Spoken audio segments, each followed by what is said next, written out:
Mesdames, Messieurs, bonsoir. Bienvenue dans le 20h d'ITV. Voici les titres de cette édition. Dans l'actualité, ce soir, 5 nouveaux corps ont été repêchés ce matin par la Marine nationale, portant à 28 le nombre de victimes du chavirement d'une pirogue à Bourg. Les opérations de recherche menées par la Marine nationale et la direction de la surveillance de la pêche se poursuivent. Le capitaine de la pirogue qui a été arrêté est actuellement en détention. Ambousnar, c'est dans la commune de Tasset. 15 hectares de terre ont été retirés aux agriculteurs. La notification leur a été faite par voie d'huissier dans le cadre de l'application d'une décision de justice qu'ils jugent inacceptable. Et puis 122e édition du Gamou, jour J-5, focus ce soir sur le Daïra, devenu un acteur clé de l'économie. Les mécanismes de financement et de formation des Daïra ont été débattus lors d'un panel organisé par la cellule Zawiya Tidjane. L'objectif est de faciliter l'insertion socio-professionnelle des membres de ces Daïra. Et comme tous les mardis, vous aurez la rubrique Réussir au Sénégal. Elle nous mène ce soir à la rencontre de Abbas Mbaye, président du cabinet Mbaye Consulting. Il est étudiant en master en génie électromécanique à l'université Gaston Berger. Il s'est engagé à travers des partenariats avec des établissements privés à aider plusieurs étudiants à poursuivre leurs études.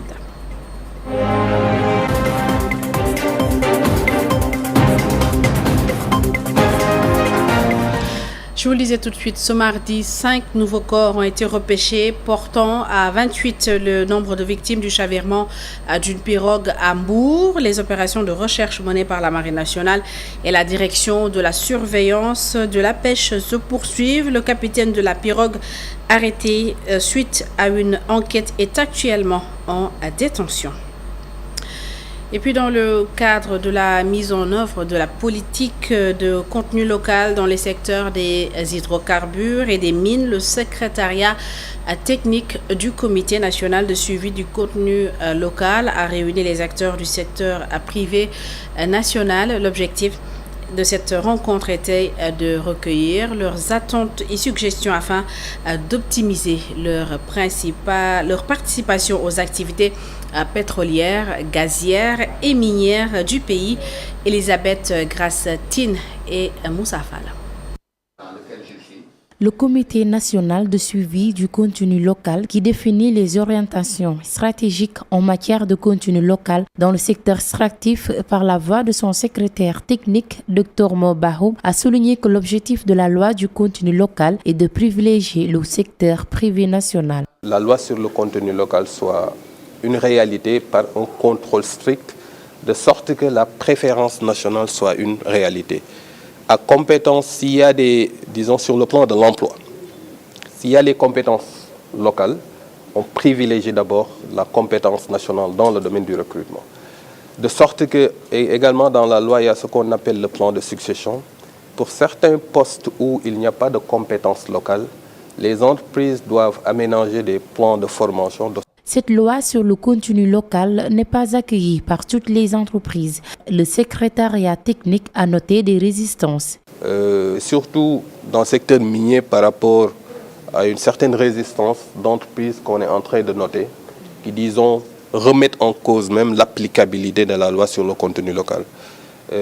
Quand j'ai pris fonction, nous avons échangé et beaucoup échangé dans une dynamique, disons, de conciliation avec ces acteurs-là pour les amener à se conformer à leurs obligations. Des sanctions sont prévues contre toute entreprise qui n'adhère pas à la politique sur le contenu local. On doit appliquer des sanctions parce que quand on n'applique pas, quand on n'obéit pas aux exigences de la loi également, la sanction c'est que voilà, il y a des sanctions qui sont prévues et on est dans une dynamique de les appliquer. Maintenant, en profiter pour lancer un appel aux entreprises qui ne se sont pas encore conformées à la loi sur le contenu local, qui ne se sont pas encore inscrits sur la plateforme, qui continuent à passer leurs appels d'offres hors plateforme, de se conformer. En vue de bien accompagner les entreprises locales, le Comité national de suivi du contenu local dans le secteur extractif, hydrocarbures et mines a rencontré ce mardi 10 septembre le secteur privé national pour la mise en œuvre de sa mission de contrôle de la loi du contenu local. Le but est de permettre aux entreprises de tirer profit des opportunités d'affaires de marché sur toute la chaîne de valeur, aussi bien dans le domaine minier que des hydrocarbures.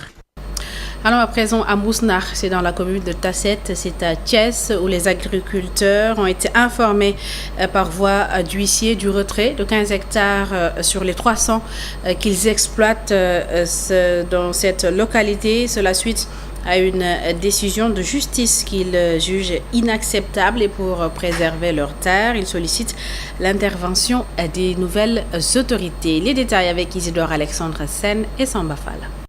Il s'agit d'une décision de justice qui dépossède 15 hectares à des agriculteurs de Mousnakh dans la commune de Tasset. Décision jugée impopulaire. Et c'est en vertu de cette délibération, de ce faux arrêté de désaffectation, que malheureusement le juge a estimé qu'il fallait nous expulser sur nos 300 hectares affectés à la société Fali Louata pour un usage agricole. Au profit de quoi? Une carrière concédée à Kojeka.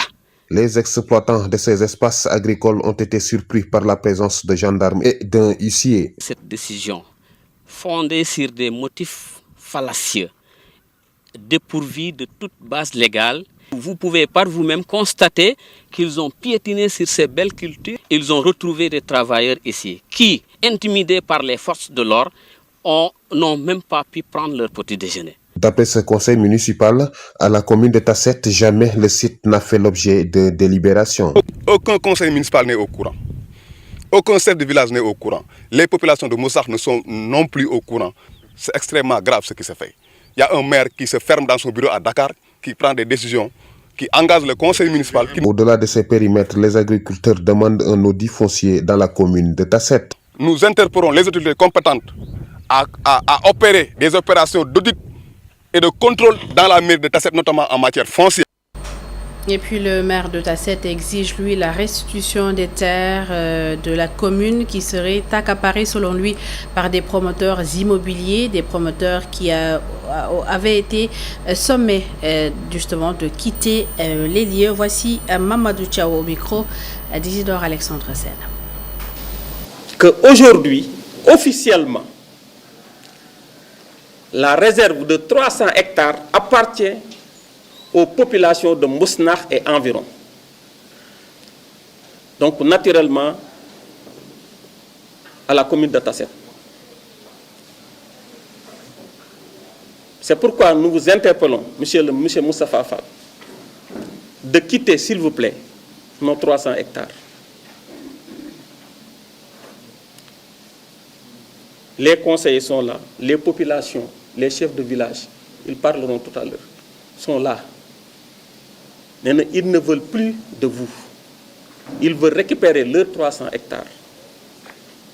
Et m'ont demandé de demander à son Excellence le Président, M. Bassirou Diomaye Diakhar Faye, et son Premier ministre, M. Ousmane Sonko, et le ministre de l'Agriculture, de venir prendre ces 300 hectares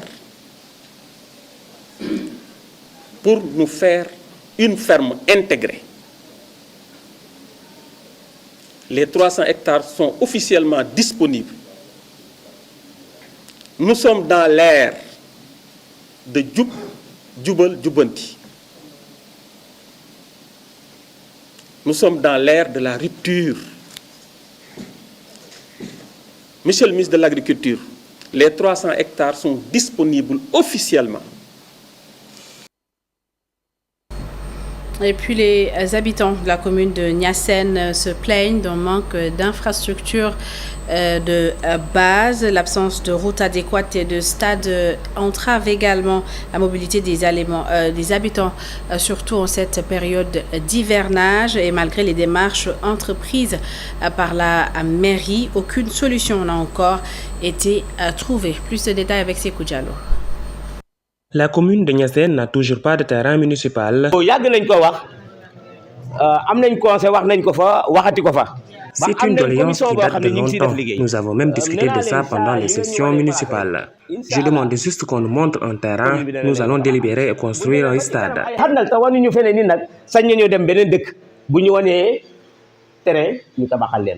Une commune avec zéro infrastructure routière, ce qui cause des problèmes chez les populations. Pour solution, des démarches ont été entamées par le maire.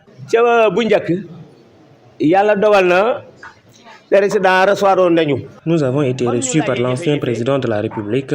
Nous lui avions exposé ce problème. Il avait donné des pistes de solution. Je lui avais dit, même pour transporter les semences pour les campagnes agricoles, c'est tout un problème chez les paysans. Entre Niassène et Passy, la route est impraticable. Entre Niassène, Passy et Thiamène Diogo, c'est la catastrophe. Entre Passy et Kermbangou aussi mérite d'avoir une route praticable, c'est-à-dire Passy, Kerbiran, Kermbangou. Sur le coup, le président de la République avait écrit ce programme pour la construction de ces routes. J'ai été même contacté par l'AGEROUTE pour mesurer ces routes.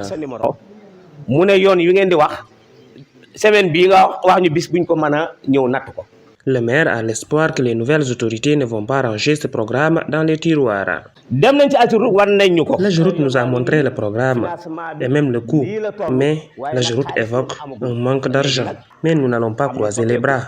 Nous allons poursuivre la démarche avec les nouvelles autorités.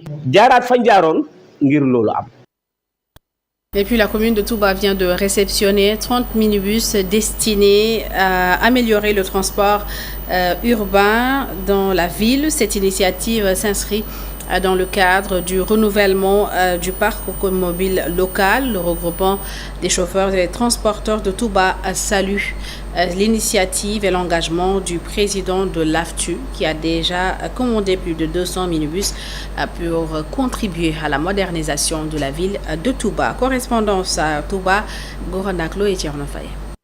Le renouvellement du parc automobile, une des priorités du gouvernement qui ne cesse de poser des jalons. À Touba, le regroupement des chauffeurs et transporteurs ont déjà reçu un quota de 30 minibus pour améliorer le secteur du transport. Lim biñu amagun ci ay auto buñ ci joxé Touba 30 véhicules kon melna né cëral nañ Touba. Nous sommes sûrs et certains que Touba va recevoir davantage de nouveaux bus car ces minibus sont au nombre de 200 et Touba a eu l'honneur de réceptionner 30 véhicules. Dañ ci sant Yalla bu baaxa baax. Dañuy waxé ci turu Serigne Khadim Gueye mi nga xamné mom mo jité transporteur yi waye jité commission transport fi ci commune bu Touba. Khadim Gueye d'ajouter que ces nouveaux bus ne vont pas verser dans la concurrence déloyale. Auto yi comme niñ ko waxé ay ligne lañu daw. Ndax amna ci ay lignes yu commencé beaucoup de Dakar à Touba, de Touba à Ziguinchor, de Saint-Louis à Touba, ainsi de suite, sur des itinéraires. Il y a des gens qui pensent que ces minibus sont là pour concurrencer le transport, alors que tel n'est pas le cas, car Mbaye Amar est un homme du secteur, donc il ne fait qu'apporter plus le secteur du transport. Gare routière bi xol véhicule de transport bi nga xamné moko gëna adapté mom mo gëna am bëgg-bëggam bi nga xamné mom la soxla pour mëna dem déplacer wu.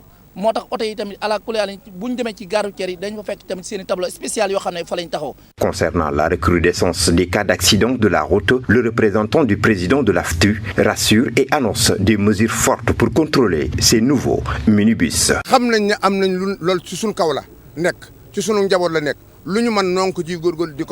Ces bus sont équipés de sorte que le chauffeur est contrôlé à distance. Mieux, nous allons mettre en place un numéro vert pour les réservations et les réclamations, rien que pour améliorer le transport au Sénégal.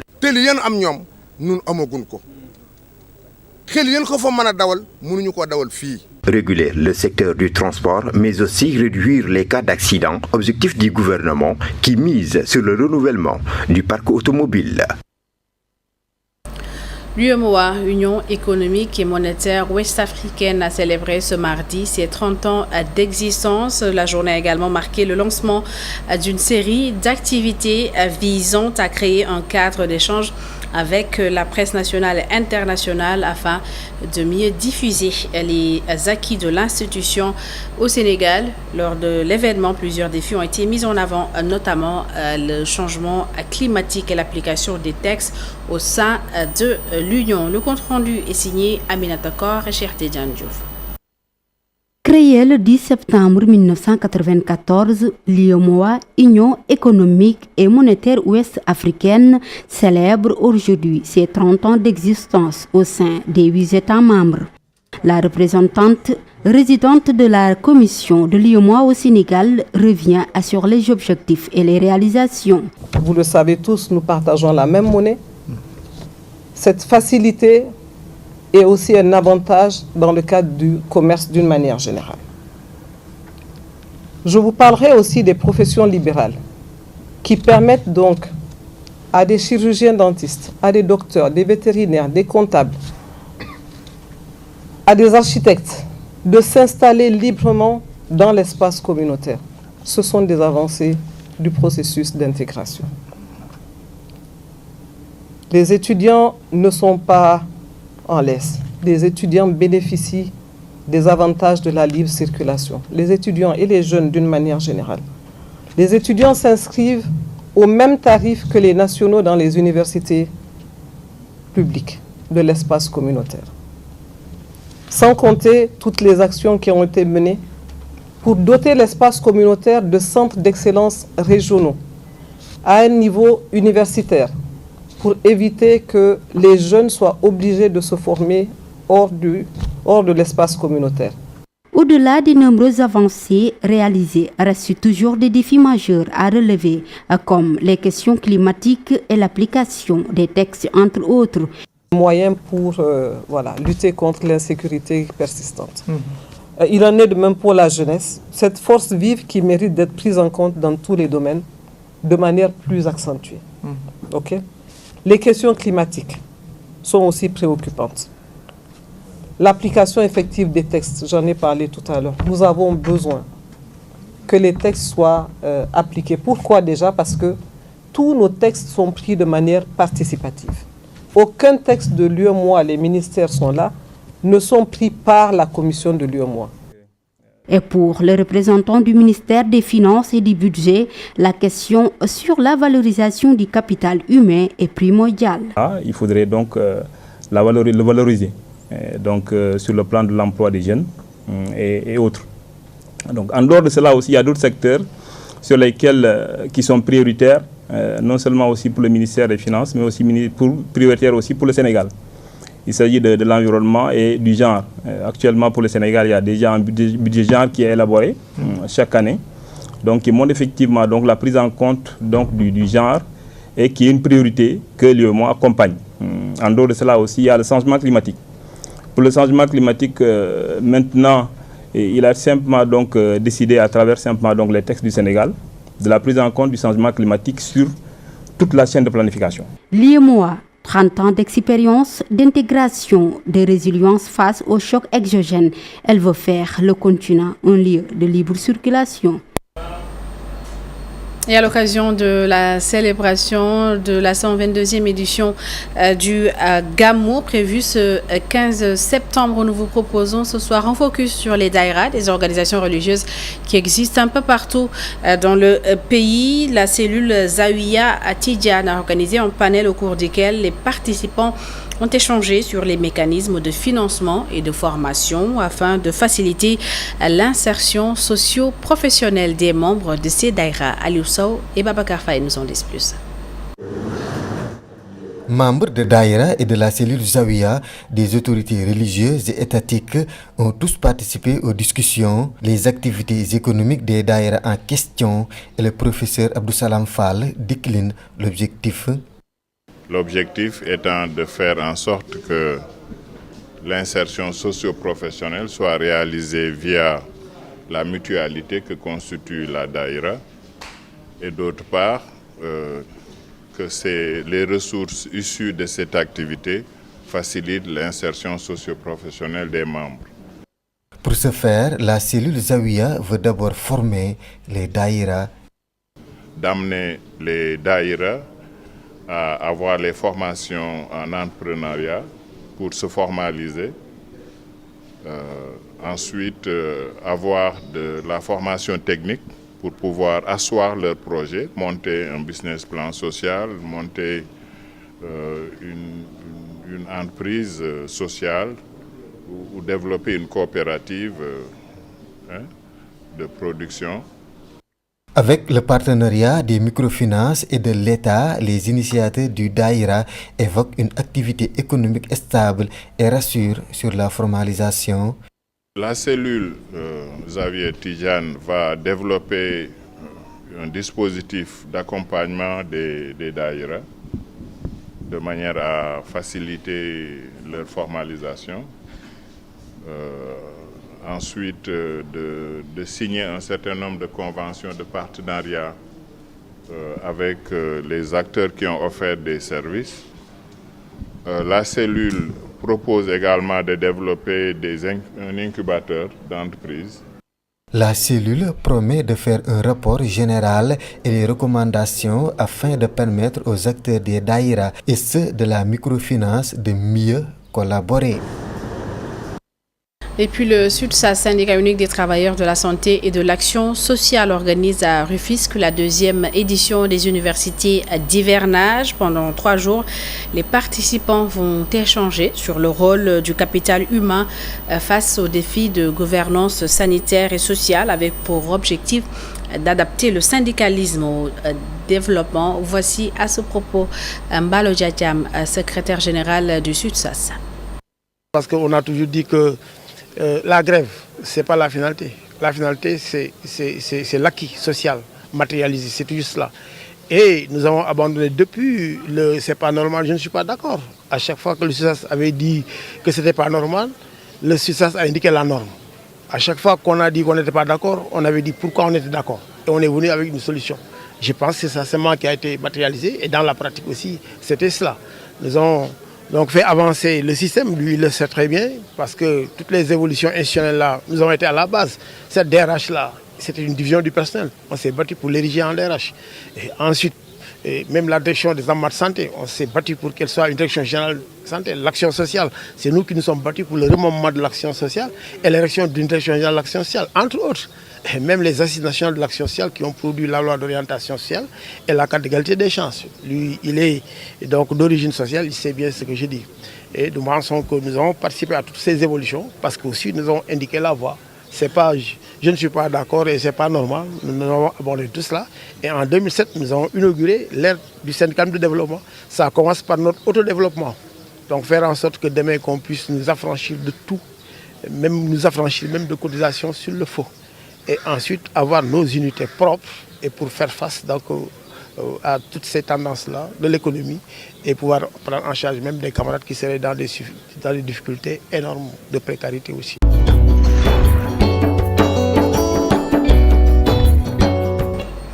Et puis cette semaine, l'équipe de Réussir au Sénégal nous emmène à la rencontre d'un étudiant, Abbas Mbaye, président du cabinet Abbas Consulting. Il étudie à l'université Gaston Berger de Saint-Louis et a réussi, grâce à des partenariats avec des établissements privés, à offrir des bourses d'études à des étudiants. Aïssa Tokana.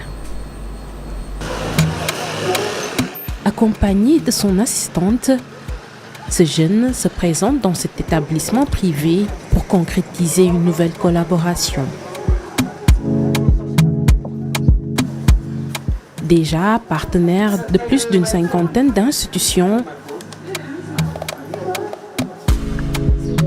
Abbas continue d'étendre son réseau pour orienter et offrir des bourses aux étudiants via sa structure Mbaye Consulting. Est un cabinet d'orientation et d'offre de bourse, donc guide orientation et d'offre de bourse dans les écoles de formation privées du Sénégal.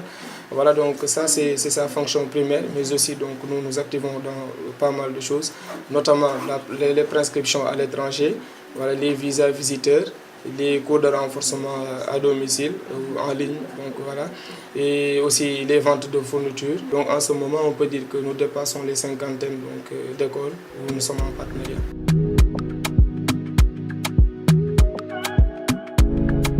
Depuis 4 ans, Abbas évolue dans le domaine de l'éducation. Cependant, ce n'est que depuis 1 an qu'il a décidé de voler de ses propres ailes. Chez lui, dans le salon transformé en bureau, il reçoit les étudiants qui viennent chercher conseils et opportunités pour poursuivre leurs études à l'étranger.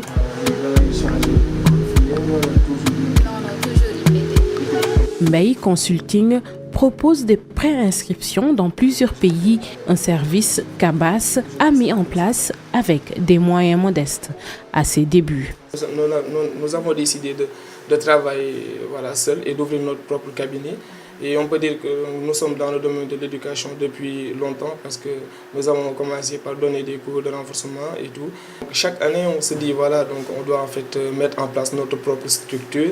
Mais bon, vous savez que c'est un peu difficile. Donc déjà, il y a les moyens, aussi il y a en fait l'expérience.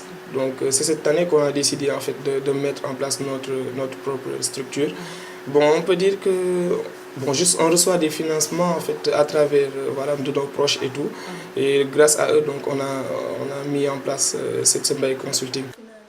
Aujourd'hui, cet étudiant en master de génie électromécanique collabore avec des commerciaux et embauche du personnel pour soutenir l'expansion de son entreprise. Nous avons des commerciaux, c'est-à-dire donc les commerciaux, donc les commerciaux, ils travaillent pour nous. Donc c'est eux qui nous mettent en rapport avec les étudiants. Ou aussi ils partagent les flyers et les écoles que nous sommes en partenariat. Et donc si l'étudiant valide sa bourse, il doit payer les frais de dossier qui s'élèvent à 10 000, 15 000 selon l'établissement. Et on peut dire que c'est de là où vient aussi les sous de Mbaye Consulting et aussi les préinscriptions à l'étranger. Est-ce qu'aujourd'hui Mbaye Consulting s'en sort? Oui, on peut dire, alhamdoulilah. Ambitieux, Abbas projette de créer un centre de renforcement technique afin d'élargir les offres de Mbaye Consulting et de mieux répondre aux besoins des étudiants. Nous sommes dans l'éducation, donc il y a aussi la création d'un établissement, mais on va faire pas à pas. Déjà, on va commencer par les centres de renforcement technique parce que nous recevons beaucoup de demandes par rapport à la technique. Récemment, bientôt on va ouvrir ce centre de renforcement, Inch'Allah, en novembre. Moi je dis qu'en fait les jeunes ne doivent pas avoir peur. Il faut savoir ce que vous voulez et aussi développer les compétences qui se trouvent en vous. Donc il faut toujours essayer d'entreprendre. En dépit des épreuves, Abbas Mbaye continue de nourrir sa passion et de bâtir son avenir. Son parcours prouve que la réussite est non seulement envisageable, mais également à portée de main pour ceux qui osent se lancer et persévérer.